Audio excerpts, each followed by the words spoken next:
नए वाले बच्चे जो हैं वो ऐसे करके लिखना। 3 लोग नया है, लिखी बार नहीं आ जाता है सब। सोल्यूशन इसमें दोस्त हम पढ़ रहे हैं कॉलिगेटिव प्रॉपर्टीज। ये सब पुराने वाले लोग नहीं लिखेंगे। कॉलिगेटिव प्रॉपर्टीज, और इसमें अभी हम डिस्कस करने जा रहे हैं C number, depression of freezing point. लिख लीजिएगा depression of freezing point, depression of freezing point,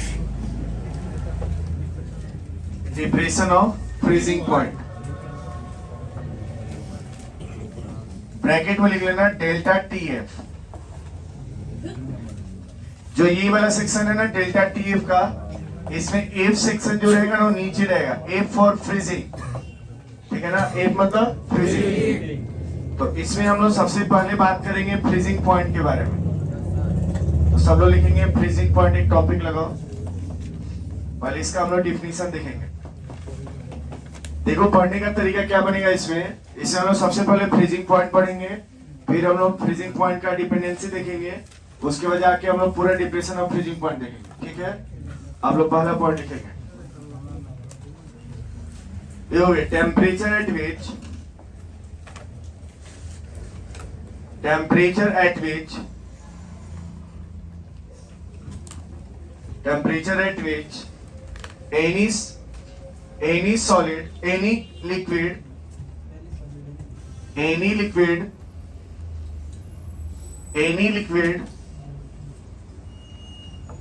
converted to temperature at which any liquid converted to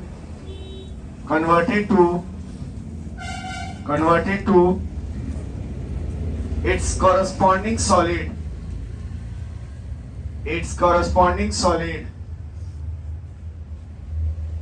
that temperature we called corresponding solid, that temperature we called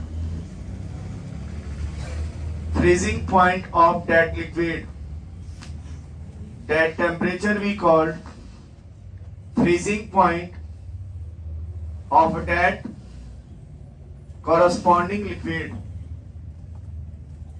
that corresponding liquid. Second point में लिखिएगा freezing point depends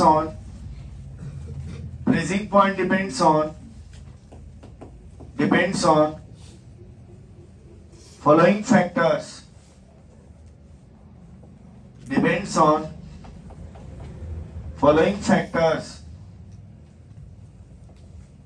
following factors.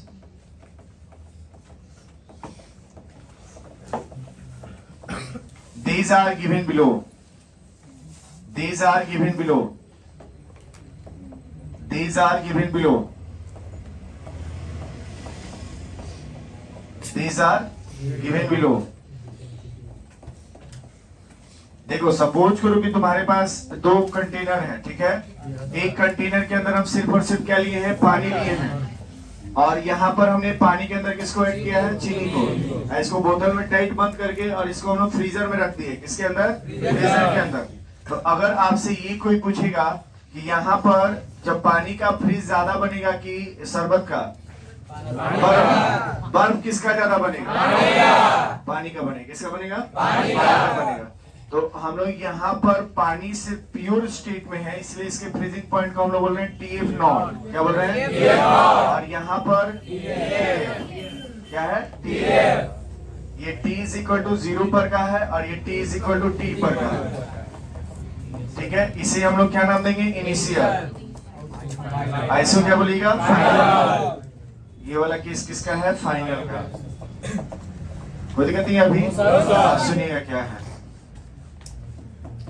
अगर तुम temperature बढ़ाओगे तो freeze ज्यादा होगा कि कम होगा, सोच के 1 मिनट।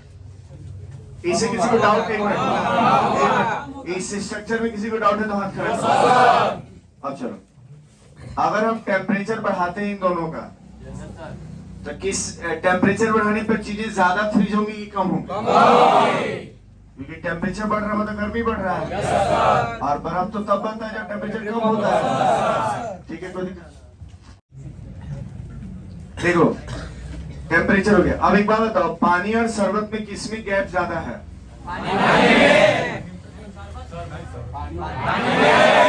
पानी में गैप को दिक्कत नहीं है। अच्छा, बर्फ किसका ज्यादा बनेगा? पानी का। रात में साथ हटाओ अभी इंटरमोलिकुलर गैप के प्रभाव। साफ तो मत देखिए, कोई फायदा नहीं है। एक बार आप जवाब दे दीजिएगा, बोर्ड से आपका जवाब मैच कर देगा तो चीजें याद हो जाएंगी। ठीक है, पानी और शरबत में किससे फोर्स ऑफ अट्रैक्शन ज्यादा है? पानी और शरबत में चीनी कहां से गया? पानी और शरबत में किससे फोर्स ऑफ अट्रैक्शन ज्यादा है? इसका बर्फ ज्यादा बनेगा। उल्टा आंसर दिए हो तो इसका मतलब ये हुआ कि इंटरमोलिकुलर फोर्स ऑफ अट्रैक्शन की क्या रहेगा? ठीक है। अच्छा, एक और बात बताओ,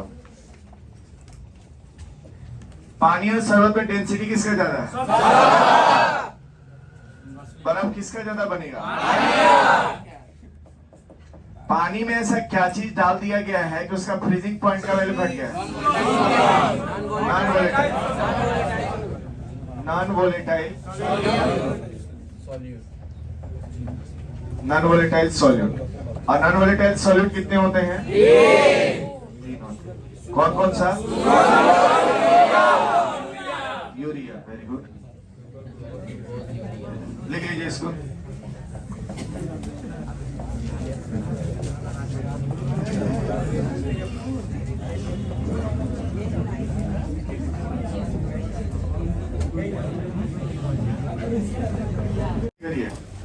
लिखेंगे heading depression of freezing point. फिर से हेडिंग लगाइए, depression of freezing point. First point में लिखना, it is the difference between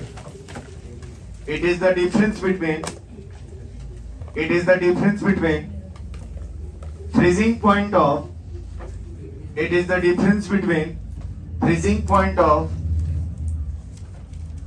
pure solvent,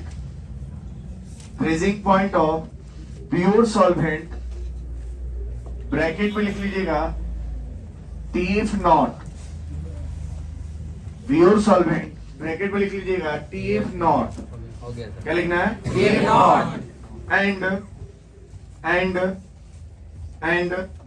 freezing point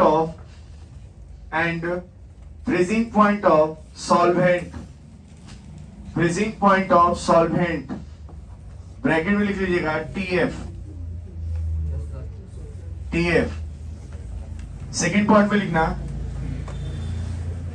second point में लिखो depression of freezing point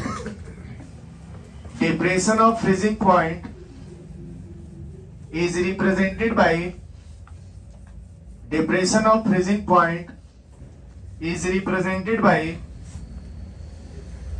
delta TF.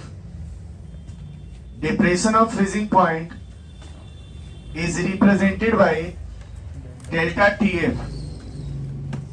Next point में लिखना, its unit is similar like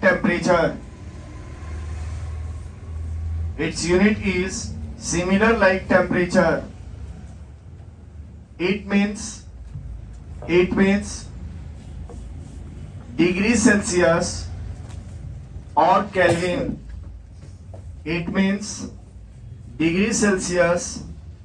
Kelvin. और kelvin. Next part में लिखना, above statement can be explained by following way. Statement can be explained by following way. सामने देखिएगा,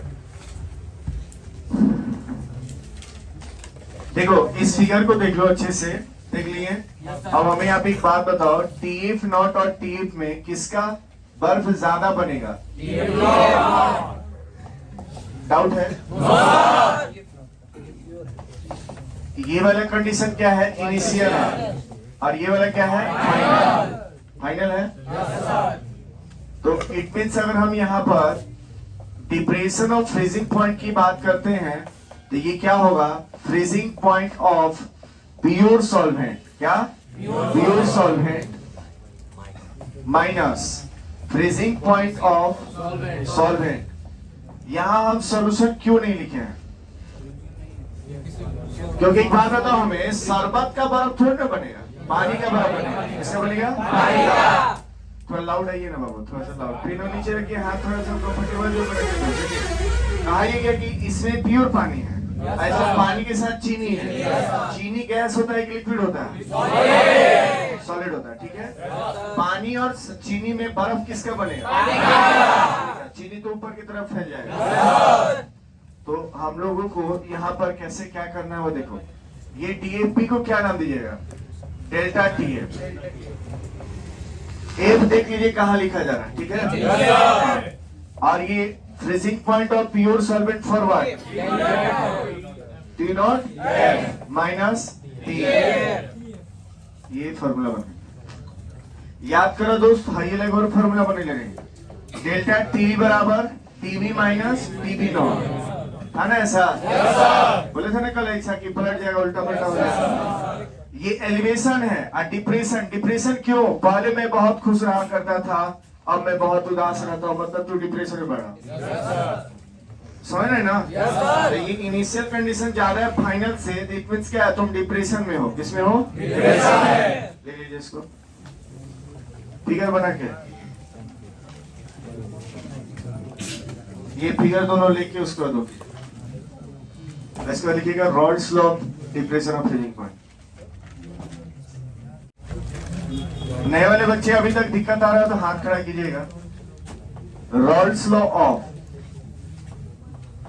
depression of freezing point,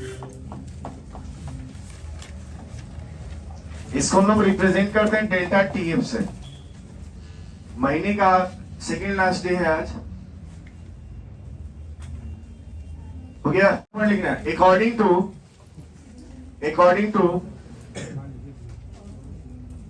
Raoult's law of depression of freezing point, according to Raoult's law of depression of freezing point is proportional to depression of freezing point is proportional to molality of solute, proportional to molality of solute,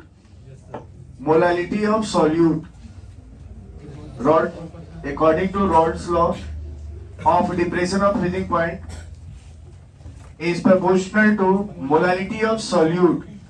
second point में लिखना, सिर्फ अब छोड़ दो, second point से लिखा।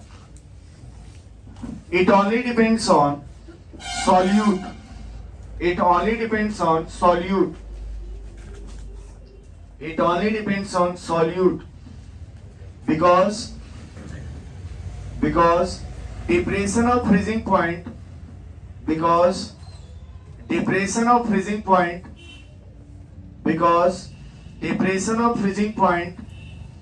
is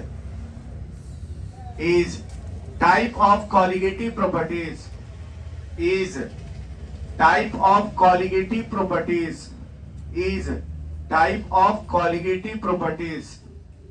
ध्यान रखिएगा। ये सवाल पूछने वाला पूछ लेगा आपसे कि आखिरकार सॉल्यूट पे क्यों डिपेंड करता है, तो क्या बोलेगा, कॉलिगेटिव प्रॉपर्टीज का टाइप है, इसीलिए उस पे क्या कर रहा है, डिपेंड कर रहा है। क्लियर है? थर्ड पॉइंट में लिखिएगा,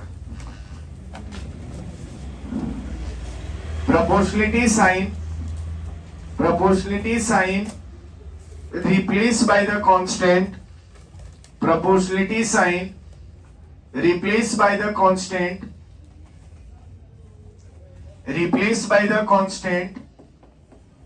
kf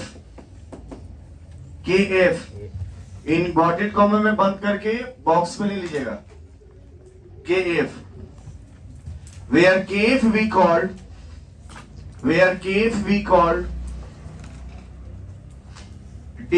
molar depression constant, where kf we called depression, molar depression constant, क्या लिखे हैं? Molar depression constant. Fourth point पे लिखिएगा, स्टार बनेगा। फोर्थ पॉइंट पे लिखेंगे value of KF, value of KF depends on two factors